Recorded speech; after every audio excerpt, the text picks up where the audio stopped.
అంతకంటే పెద్ద గొప్ప పని లేదు కాబట్టి రేషన్ కార్డులు ఇచ్చడం అనేది కూడా గొప్ప పనిలాగా చెప్పుకుంటున్నారు. అది వాళ్ళ భావదారిద్ర్యం. ఏం చేయగలిగేదండి. కాంగ్రెస్ నహీ తో ముసల్మాన్ నహీ. నిన్న విన్నాను నేను. ఈ భ్రమలకెళ్లి ముఖ్యమంత్రి గారు ఎంత తొందరగా బయటకు వస్తే ఆయన అజ్ఞానాన్ని ఎంత తొందరగా వదిలించుకుంటే అంత మంచిది. డాక్టర్ బాబాసాహెబ్ అంబేద్కర్ రాసిన రాజ్యాంగంలో ఆర్టికల్ 25 నుంచి 28 దాకా స్పష్టంగా అందులో రాసినది. ఎవరు ఏ ధర్మాన్ని ఆచరించాలనుకుంటే ఆ ధర్మాన్ని ఆచరించవచ్చు. ఎవరు ఏ మతాన్ని, ఎందుకంటే we are secular country, as per constitution we are secular country. Any secular leader, any secular party first of all should come out of this illusion that because of their party a certain religion exists.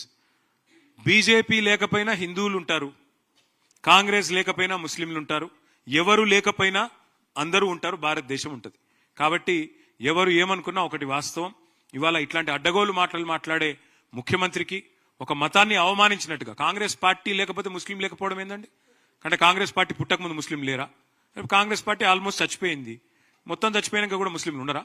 ఏం మాట్లాడుతున్నాడు ఆయన? కనీసం మిడకాయ మీద తలకాయ నోడైతే కూడా మాట్లాడట్లా.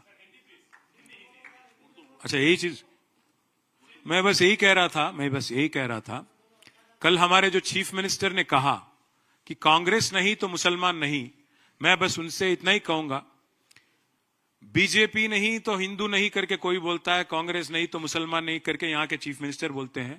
But वास्तव तो यह है कि आज अगर आप संविधान देखेंगे, डॉक्टर बाबा साहेब ने लिखा, उसमें साफ लिखा गया आर्टिकल 25 से 28 तक कि India is a secular country और यहाँ पे हर किसी को अपना अपना धर्म, जो भी धर्म आप फॉलो करते हो, जो भी फेथ आप फॉलो करते हो, you can practise it as per your wishes. You are a free individual. Now if the Congress party believes that without them there would not be any Muslims, let me remind the ignorant souls of Congress party that much before the Congress party was ever born, Muslims already had existed in our country and also in the world. Likewise, if BJP also believes that if they tomorrow don't remain as a political party, Hindus nahi rahenge, Hindu rakshak hum banenge, to wo bhi galat hai. Congress का भी ख्याल गलत है, BJP का भी ख्याल गलत है. दोनों के रहने या ना रहने से हिंदू और मुसलमान को कोई तकलीफ नहीं होगा, हिंदुस्तान को कोई तकलीफ नहीं होगा. आखिरी में हिंदुस्तान एक सेक्युलर स्टेट है, सेक्युलर कंट्री है, बिल्कुल वो सेक्युलर ही रहेगा, चाहे कोई भी कुछ भी कोशिश कर ले. पहली बात तो मैं डिमांड करता हूं चीफ मिनिस्टर रेवंत रेड्डी को कि पहले आप माफी मांगो. आपकी पार्टी के जो कल ख्याल आपने इजहार सबके सामने खुलेआम आपने किया, इस बात को लेके आप माफी मांगो हर किसी से, क्योंकि ये तो इंसल्ट है. You are insulting an entire community और insulting an entire religion, which is definitely not what is expected of a chief minister. अगर आप माफी नहीं मांगते तो फिर ultimately it's the choice of the people on how they will respond and what they will do in days to come. Thank you. BRS की BJP की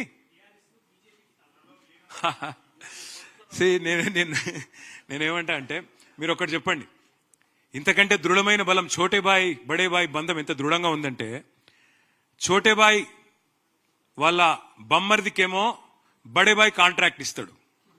ఛోటేబాయ్ బమ్మర్దికి 1150 కోట్ల కాంట్రాక్టు బడేబాయ్ ఇస్తాడు.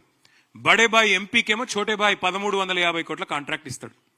ఛోటేబాయ్ మంత్రివర్గంలోని మంత్రి మీద ఈడీ రైడ్ అవుతుంది సంవత్సరం కింద. మరి బడేబాయ్ ఇప్పటి వరకు కేసు పెడతలేడు, సంవత్సరం తర్వాత కూడా కనీసం ప్రెస్లకి వెళ్ళి బయటికి చెప్తలేడు. ఛోటేబాయ్ ఏం చేసిండు? బడేబాయ్ ఇషారా మీదకెళ్ళి సిబిఐకి అప్పచెప్పిండు కాళేశ్వరం. సిబిఐని రాహుల్ గాంధీ ఏమో బూతులు తిడతాడు, మరి రేవంత్ రెడ్డి ఏమో సిబిఐకి అప్పచెప్తున్నాడు. ఇంతకంటే ఛోటేబాయ్ బడేబాయ్ బంధానికి నిదర్శనం ఏం కావాలి మీకు? ఇంకొక మాట నేను అడిగేది, వక్ఫ్ అమెండ్మెంట్ బిల్లు పార్లమెంట్లో బీజేపీ ప్రవేశపెట్టింది. మేము దాన్ని వ్యతిరేకించినాం, వ్యతిరేకంగా ఓటేసినాం. రాజ్యసభలో మాకు 4 ఓట్లుంటే 4 వ్యతిరేకంగా వేసినాం. మొత్తం అయినప్పటికీ బీజేపీకి బలం ఉంది కాబట్టి, ఎన్డీఏకి బలం ఉంది కాబట్టి వాళ్ళు బిల్లు పాస్ చేశారు.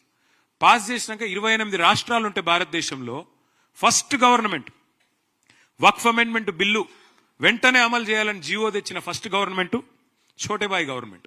బడేబాయ్ బోలే, ఛోటేబాయ్ లాలియే.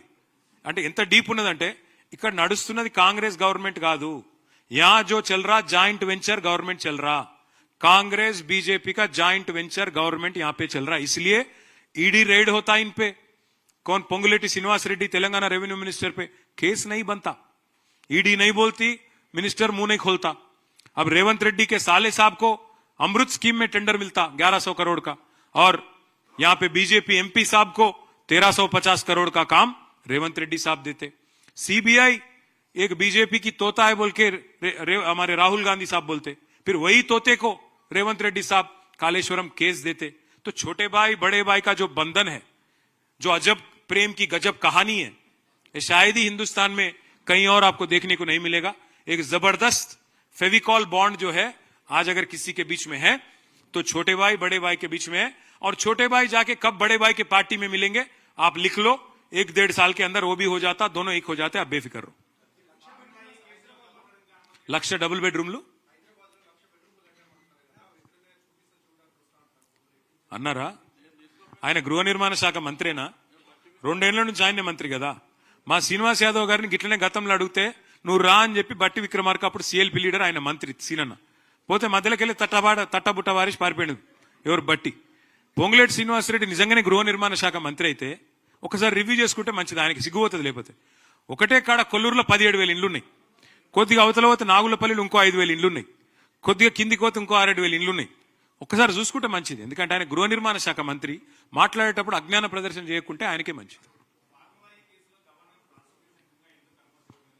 అంటే ఎంత అజ్ఞాని రేవంత్ రెడ్డి అని చెప్పడానికి ఇది ఒక ఉదాహరణ. ఫార్ములా ఈ కేసులో ప్రాసిక్యూషన్ కి అనుమతి కోరిండ్రు గవర్నర్ను. ప్రాసిక్యూషన్ గవర్నర్ ఎప్పుడు అనుమతి ఇచ్చిండు. ప్రాసిక్యూషన్ కి అనుమతి ఇచ్చుడు అంటే ఏంది? నన్ను ప్రాసిక్యూట్ చేయమనే కదా. ఇక మళ్ళీ ఛార్జ్ షీట్ వేసినాక మళ్ళీ ఆయన దగ్గరికి ఎందుకు పోవాలి? అసలు విషయం లేదు కాబట్టి, ఛార్జ్ షీట్ లో అసలు విషయమే లేదు కాబట్టి, అదొక తుపేలు లొట్టపీస్ కేసు కాబట్టి దాన్ని ఏం చేసిండు? తీసుకుపోయి మళ్ళా గవర్నర్ దగ్గర పెట్టినట్టు పెట్టిండు. దమ్ముంటే రా, అరెస్ట్ చేయి, నేను వద్దంటున్నా. ఏం చేసిందో తప్పు, రా ముంగటికి రా. నేను మళ్ళా చెప్తున్నా, రేవంత్ రెడ్డి నువ్వు మగవని అయితే, మగ పుట్టుక ఉడితే రావు, మగ పుట్టుక ఉడితే రేవంత్ రెడ్డి అనేటోడు, నేను అడుగుతున్నా, దా లైవ్ కెమెరాలో ముంగట కూర్చుందాం, నాకో లై డిటెక్టర్ టెస్ట్, నీకో లై డిటెక్టర్ టెస్ట్ పెట్టుకుందాం. ఏసీబీ ఎంక్వైరీ నీ మీద ఉంది, నా మీద ఉంది, ఇద్దరం అది పెట్టుకుందాం, కూర్చుందాం. ఎవడు నిజాయితీ పరుడో ఎవడు దొంగనో మొత్తం దేశం చూస్తుంది. దా మగవను అయితే మగ పుట్టుక ఉడితే రా అని చెప్పి రేవంత్ రెడ్డిని సవాల్ చేస్తుంది. ఓకేనా? Thank you.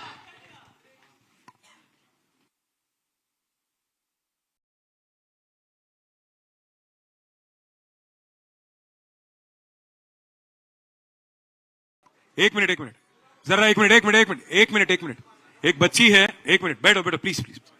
एक बच्ची है जिसका नाम है साबा महीम, 12 साल की बच्ची है,